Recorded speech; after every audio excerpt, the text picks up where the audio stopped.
That was some great footage of setting the spinnaker in both light and heavy air, and the one constant theme is the teamwork involved. And that teamwork is very important going downwind in heavy air and light air. We have some really, really exciting heavy air footage, but we're going to ease you in to the light air downwind first. I like the skipper to tell me whether he's heading up or heading falling off. It helps. I can feel it usually. But as far as pressure goes, if I've got a lot of pressure and I feel from where I can see the chute, he can bear down or you can press down, I make sure I communicate that to him, because if he wants to tactically press down on the boats ahead and behind, he needs to know that, and I can tell him that from the way I see the chutes trimmed. Like if I know I can ease out 3 feet, and then that means he can probably press the boat down a few degrees, and we can, and it's up to him. I'm just feeding him that information. Stay in control and really fast. Sometimes it has more to do with the water conditions. If it's a flat water condition, it's pretty easy driving. If it's really lumpy, that's where we get to use maybe different angles or aim for deeper troughs sometimes. I spend a lot of time looking in front of the bow, looking for the deeper troughs so that we can maybe get a little surf compared to somebody else. Of course, if you're in traffic, you're limited to what you can do. But if you're unmolested on the run and you have the ability to do that kind of stuff, we can make extra boat lengths by just looking for the troughs to surf. A great example of that is out in San Diego, where you have, or in the Pacific or in any ocean, where you've got ocean waves and wind-driven chop. Sometimes you can have double crests and double troughs that you can really surf on, and when you do that, we have a lot of communication about when the spinnaker should be pumped so that we catch the wave, and at the same time I play the board, and just little nuances with boat movement. The breeze is going to come down in about 30 seconds. Let's go up a little bit here, get a little speed on. So I'm going to let the pull forward a little bit, and I'm trimming as we do that. Flatten the boat out just is our a weight touch. Okay? I'll move to weather a little. Or you got it, Amy? Okay. I just stretch. Okay. Comfort things. Here on the weather. Okay. Okay, so I'm going to lean to weather just a little. Get a little puff here, and if you want to start pulling it down, I can ease. Okay, now we're going to come down. Coming down about 5 degrees here. Try that. Easing the sheet first, and then I'm working the pull back. But I'm kind of doing them simultaneously. But as we turn, as the boat's pivoting, your apparent wind changes a little bit. So I don't want to ease the chute too fast or over square the pole. So feeling about this is about max down as I can go here. Yeah, I don't think you can go much lower. We've got about as much there, and as we head down a little bit, we may need to lower the pole just a touch because we got a little less. That's working good, back Amy. up here just a touch. Okay. Right on the front edge of this pup. It's just not quite here yet. Pole's going forward about a foot there. So that's kind of the situation where we'll ease the pole maybe, but not trim the sheet quite as much because we're just trying to keep the chute projecting away from the boat. Now you're looking to the right a lot. What are you looking at? Well, I'm kind of looking at the corner, at the clew of the sail again, trying to make sure that we're flying it away from the boat. I'm just kind of, and also trying to keep the clews, somewhat even in height. But I think it's, if you just focus on one part of the sail, you're kind of missing the whole picture. So we're really I'm glancing through the mainsail window, looking at the clew of the sail and just trying to get the feel of the whole picture, or the whole sail. I'll also look up through the spreader window a little bit every once in a while. Basically, the idea is to go to the closest to the mark as you can, which basically downwind in this light stuff, you're going to have to sail pretty hot angles in order to keep the boat moving. BMG is still your key. Velocity made good over toward the mark, so sometimes you have to go faster and higher in order to get there sooner. Right now we're playing a little bit of wind that's coming out of this corner, and it's just coming down to us, stopping, retreating, coming down. So we're trying to go as fast as we can to it and then away from it to get down the course as well. So it just makes a few adjustments here and there. When Bill starts feeling light, or if I feel the boat starting to tail off in boat speed, the first thing to do is to come up. The problem boat, these get a boats lot of pressure now if you want to take down. Coming down right now. Yep. The boats are fairly heavy, so you have to make sure that you're going forward most of the time. It takes a long time to get going fast. So if you stay down too low, too long, it takes that much more time to get going again. So you always want to be on that edge of up and down. Yeah. But still, closest to the mark always wins. So. Talk a little bit about your driving technique. How do you like to drive by feel? What is it you like to see? I like to see a lot, but unfortunately when you're in these conditions, when you have to sit to leeward so the spinnaker trimmer can see, a lot of times you have to sit down low, and it's really hard to see a point on the horizon where you're going. So you have to ask a lot of where you're going toward the mark or not. Compasses help out quite a bit that way. But mostly it's all by feel and by looking too. When it's this light of air, you can afford to look around and the helm pretty much stays straight. You actually have to move the helm in order to make the boat go a different direction. In more breeze, it's a little scarier to look around. So right now we've got a little puff coming in here. I'm going to come down just a few more degrees here. That's good. And Bill will yell at me if I get down too low because the spinnaker will go really soft and he'll have a hard time flying it. Yeah, still have good pressure. There's a little bit of waves here, so I'm going to move to leeward just a little bit. And I think... Again, we're in the transition of you want to sail a chine. You have to pick a chine, which one you're going to sail. Okay, we got a little more pressure on the breeze. And a little bit of a header, so I think you can take that down a little more there. Coming down some more. And we do still have a little bit of pressure, a little chop here, so we don't want to come down too fast. But okay, good. Talk a little bit about, Jeff, the difference between using your body weight to turn the boat compared to using the helm. You never want to... Body weight is always a good way to go up. You can always lean in, the boat's going to go up automatically. To go down, it's a little different story. You can still lean out and go against it, but right now in these conditions we can't do it because the transition will be too much against the sails. So in this, it's all rudder going down, more weight to go up. And usually when you're going down anyway, you've got breeze to go down with, so it doesn't hurt as much. But you only have to, it's only a slight movement of the helm, maybe 2 or 3 inches of the tiller. Not a whole lot. You can move the rudder as much as you want to, as long as you don't stall it. Stalling is a problem. So, Jeff, Bill, you first answered the question. What are the things that are most important to pay attention to? And then, Jeff, you do the same thing. Okay. So well, I think really the most important thing is to try to work hard. You know, you got to really work together to really keep the boat moving as fast as you can all the time. I mean, I think your boat speed's got to come first, and then you can work on your tactics and stuff a little bit more. And that's the same thing downwind as upwind. So I think we're really working hard at really making the boat go fast forward. So if we're going a little too high or a little too low, you know, we got to, you know, really try to first focus on getting the boat moving forward. And so in order to do that, I think, you know, we're paying attention to the angle of heel, making sure we're not heeled too much to leeward or overly flat. You know, we don't want to get the windward chine in the water in this lighter stuff. And then we're, you know, really just trying to keep the chute projected away from the boat. If we make a lot of drastic, you know, course changes or big, you know, massive trims, massive eases on the chute, and anything really dramatic in these kind of conditions are going to slow us down. So we're trying to be smooth, and we're just trying to keep everything breathing and everything working smooth. You know, nothing when we're jibing. You know, Jeff keeps saying, you know, not a big roll. You know, we're just trying to do everything nice and smooth, keep the chute full. Just working together. I think that's the big thing. Jeff, what are some of the important things the driver needs to constantly be aware of and pay attention to really go faster? Well, A, you make sure you don't put the boat down too low to where it goes too slow.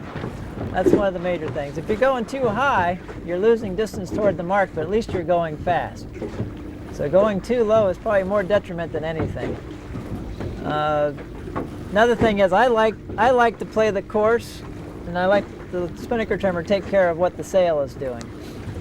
If I say I'm going to go up 5 degrees because I feel a little slow or I think there's a shift coming behind us, then I'll do that. But I'm always trying to sail as low as I can. And the spinnaker trimmer will say, you're too low, you're feeling the chute's dying and that sort of thing. So in that case, I get overridden and have to come up just in order to keep the sails going as best I can. Well, guys, right now we're right in the transition of leeward heel and windward heel because we wanted to reduce a little bit of weathered surface and help the sails out a little bit. So let's heel over just a little bit more right now, this light stuff. That's good, right there. When the breeze starts to come on a little bit, we'll flatten out and even go the other way once we can head down some. But right now, just try to reduce a little wetted surface and give me a little bit of helm to go up on. Big puff coming in about 20 seconds or so. I'm starting to feel just a little more pressure. Oh, it's getting a little lighter there actually now. We need to heat it up just a touch. Coming up a little really bit. light. Yep, there we go. We'll pull forward just a shot for that. There we go. Puff coming on in about 10 seconds. Yep. That was really cool feedback from Bill talking about what he had in the spinnaker. And I guess that's the next step as a spin trimmer, is communicating what kind of pressure you have in the spinnaker, which will reinforce what the forward crew is saying in terms of the breeze and what the skipper's going to do in reaction to that. Looks like the Just losing pressure here. Yeah. Yeah, I don't think we've got enough pressure right now. It's pretty All light. right. Yeah, pretty Big light. waves coming. Heel over the boat. Heel the boat over. Heel the boat over. Coming up a little bit. Heel the boat over a little bit more.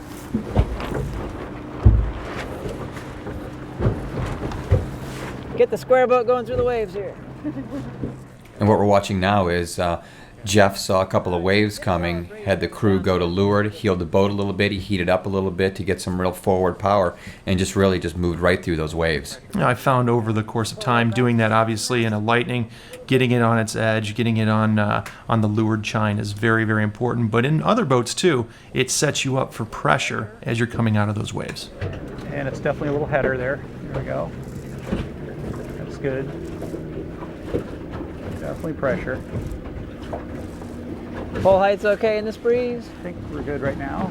All right. That was some great communication there. Bill was talking about his pressure, and Jeff was telling about how he's going to go down. So you'll see here they're going to rotate the pole back and head off the wind a little bit. Here looks pretty good.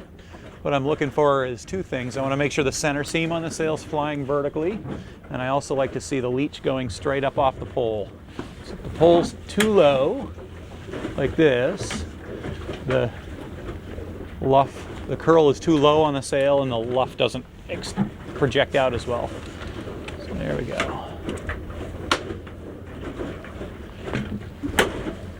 Bill, how do you decide where you're going to sit in the boat? In these kind of conditions, your side-to-side weight placement's very critical. So you got to be able to see the spinnaker, but at the same point, you really got to make sure the boat goes through the water smoothly. So really have to work well with the skipper and the front crew to make sure that the boat's, going through the water nicely.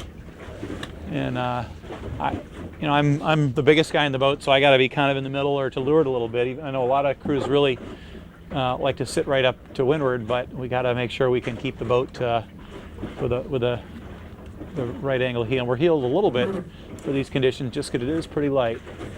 We definitely want to talk about pressure. The front crew a lot of times can look, facing backwards, can talk about when the breeze is going to come, and I think it's a little trickier for crews for people to tell that going downwind, because going upwind you're sailing towards the breeze, so it's easier to call the puffs. You say it's going to be here in 3 seconds and it happens quickly. When you're sailing away from the puffs, it's definitely more difficult. Do you think that's true, Amy? Yeah.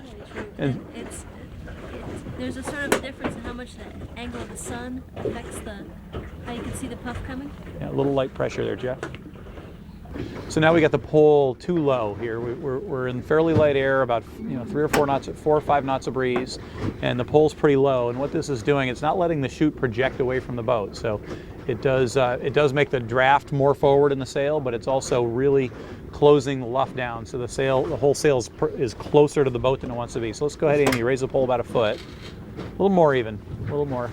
So now the pole's a little more. Now the pole's a little more. There we go. Now the pole's almost perpendicular. They're parallel to the deck, but almost perpendicular to the mast. But it moves the spinnaker away from the boat. It's pushing it further forward, and that's getting the spinnaker away from the mainsail.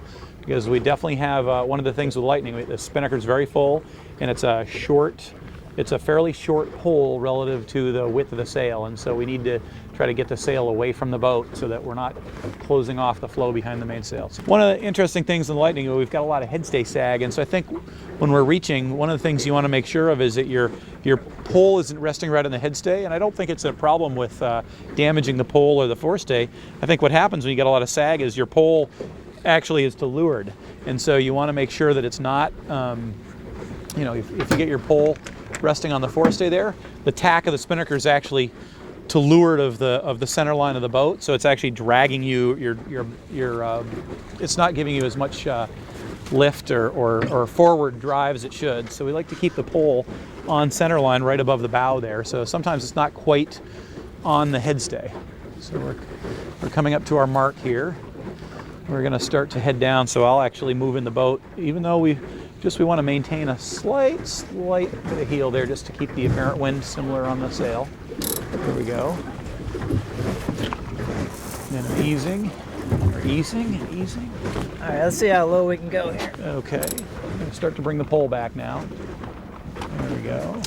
But one of the things we got to remember is that This is a symmetrical sail, so it's meant to be flown symmetrically. So you want your clews should be fairly even. Another way to think of that is your center seam on the sail running from the middle of the foot right up to the right up to the top of the sail, right to the head. That should be basically parallel to your mast. So that's one of the things we're kind of looking for. It's a little hard to tell from this situation, this position, but you can also say that the spinnaker leech itself, you want the luff of the sail to be, you want it to be luffing sort of in the middle of the sail like that. It kind of luffs uniformly.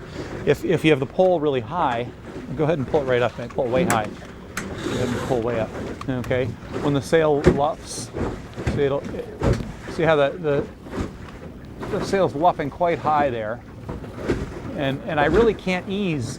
The sail luffs as soon as I try to ease, and the other thing is the sail has a very, we're not projecting the area very well. So if you go ahead and lower the pole back down where it should be, the sail actually flies much bigger when you have the pole set at the proper height. So if it's too high or too low, you're minimizing, you're not maximizing the projection. And we're looking for is projected area here. So as we get a little more pressure, we're able to pull back a little further. And All right, Skip, we moved into the heavy air, and this is where downwind, where the better boat racers really gain big advantages here. So talk a little bit about what Amy, the bow person on a boat, should be doing here. Well, first of all, in bigger breeze, you want no surprises as a team. And Amy's going to be focusing in on the puffs and any trends that are happening. Just basically communicating with the spinnaker trimmer. Spinnaker trimmer then needs to give feedback, and the driver's just listening to everyone and then reacting accordingly. How should I drive a boat downwind in heavy air? Right, there's two sea states. There's flat water, and then there's wavy conditions, and you will see a little bit of both. But in flat water, you're basically trying to use as little tiller as possible, steering with your weight, and making sure that you have good apparent wind angle. And the little bitty details here, one, we want to watch our boat balance. We want to make sure the pole is squared back. And then communicating is so important here. There's no question about it. We talked about it a little bit in light air. It's even more so in heavy air because the boat starts rocking a bit more. All right, Skip, we're going to do something really cool here. We captured such great audio and video of pretty high wind, downwind techniques. So let's really sit back and watch a little bit about driving, trimming in this really, really dramatic heavy air sequences. there's a little pressure here. I'm also sliding in when we get those puffs just to make sure that we don't, roll the weather too hard. So we can always counterbalance back out. That boat feels pretty good here. Okay. A little puff over our left-hand shoulder probably ought to be a good time to jibe for it, Big here. There's also Okay. a puff above our windward shoulder, Jeffrey. Yep, hang on. A little unstable right here. Okay. So Jeff, you got the board right up to the knuckle here. Is that about where you're happy with in this condition? or? Those are where I'm happy with in these conditions. Okay. They're a little bit fluky. Build behind us. If it was steadier, I might go a little higher, but it's a little safer position this part. Okay. A little trim on here, thank you. Got it. Thank Puff you. to the boat length. Shifting back a little bit. Still a little bit more weather heel here. Okay. There we go. Reason for the weather heel is we're trying to carve down a little bit in this kind of breeze. Puff to the boat. Always want one chine out of the water unless you're planing. You pop the sheet inside the block there. There we go, a little less friction. Pole square back all the way for running. Yep. For projected area all the way out there. Little header here, gonna work down. Puff on. Got a big boat in front of us here. Might have to heat up just a touch. Okay. Pole's coming forward a little bit. There we go. Heating up just a little bit here. You got the weight okay? Yep, weight's okay. Good. As we heat up here, we want to keep the boat a little bit flatter. Yep, so I'm moving in a little bit for that. Coming back. Full height is okay. Coming down a little bit. Pole's coming back. Here we go. Back stays All right, coming back down. Backstay is going to come off a little bit more. Okay. There we go. Little header here. Might be a bit of a lift. All right, big breeze coming in 2 seconds here. Okay. It's also important for your forward crew to do all the hiking going downwind because that's your safety device. If you start rolling to windward, she can hike the boat down and get us out of it. All right, we're heading towards shallow water, I guess. Okay. Yeah. I think we can go, I want to see where our mark is. But we're okay for quite a while yet, I think. All right, now you want the boat pretty level right now because we're on a plane. So the boat level boat is better. Otherwise, you start digging a chine, the boat will go either carve down or carve up. So right now you want to keep it fairly flat because you're just trying to go really fast and straight. Okay. The wind ease off, then we'll go into a more downwind position, Okay, which is there a we little go. bit more weather heel. So pole's coming back for that. I'll move my weight in just a little to balance, but I'm just working with Jeff to keep the boat just that, the right heel. That way I can carve down. We're a little by the lee here, maybe. I like having telltales on the shrouds here in addition to the masthead one. It sometimes helps the chute trimmer a little more, but I think we had them, but we All right, you got another knocked big them off. blast in about 10 seconds. Pole's going forward a little bit. That's a little shift for us. Looks like it's right up the stern. We're right on the edge of carrying the boat fairly flat because we're almost planing. When it lightens up a little bit and you want to go a little deeper or down a wave, just heel up the windward just a little bit, and that way you can carve down. Carve down these waves. As soon as the wave bottoms out, you're up for the next one. Takes a nice lot of breeze pole up here. adjustment and sheet adjustment. But the idea is try not to lose any waves here. Get leg spot, pop to 2 boat lengths. Doesn't really matter where you steer as long as you stay in the waves. And more pop to weather.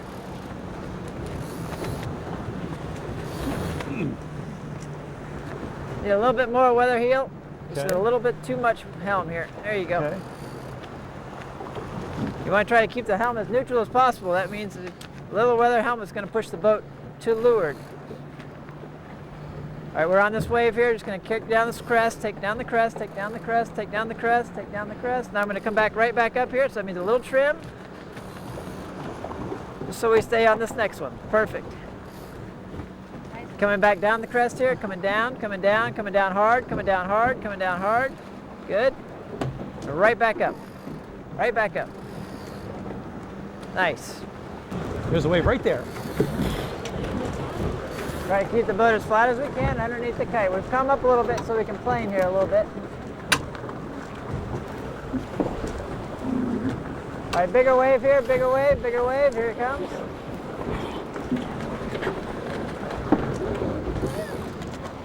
Okay.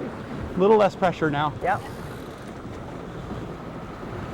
More pressure kind of behind us, and maybe low of us. Okay.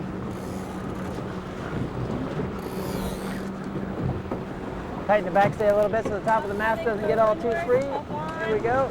Nice wave here. You can ease your twing off about 6 inches on the leeward side here. Big trim down this wave. Okay, good. There we go. All right.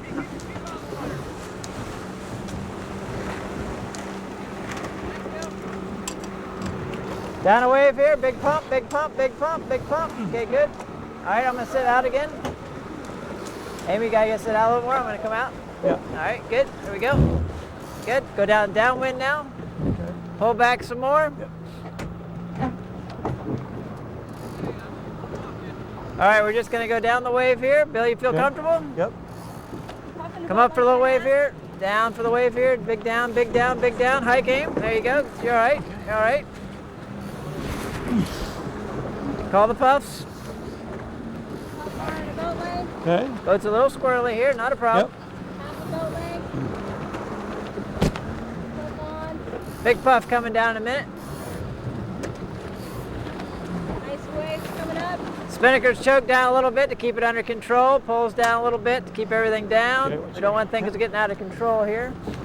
Nice little waves here. Coming down for the wave, down for the wave, down for the wave. Good. Coming right back up. Good.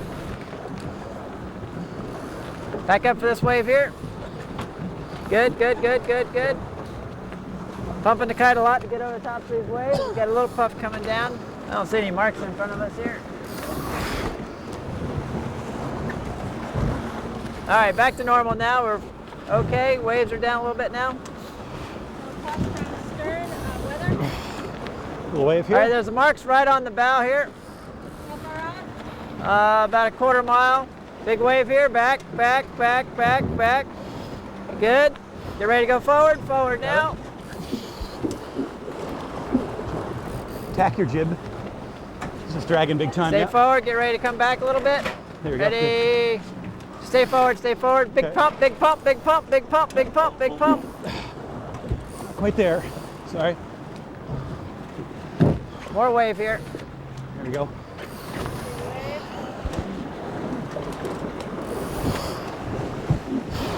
It's all right, it's all right. Okay, we got it.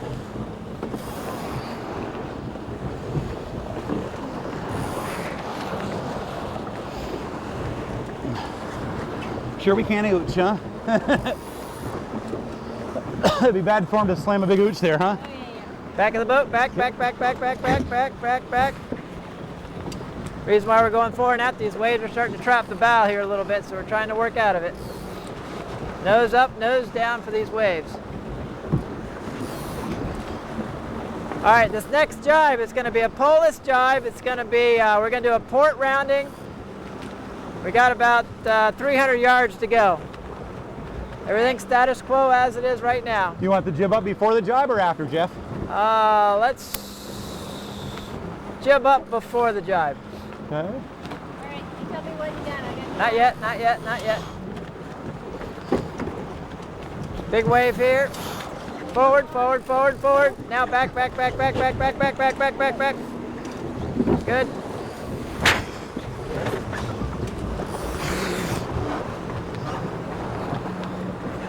nice pop on. Just the weather on this. All right, we're coming up to a mark in about 200 yards here. So what we're going to do is we're going to come in on port jibe. We're going to put the jib up. We're going to take the pole out. And we're going to jibe. Be a poleless jibe. So when we come in, we can do a nice weather takedown in time to round the mark. That's our plan right now. Okay.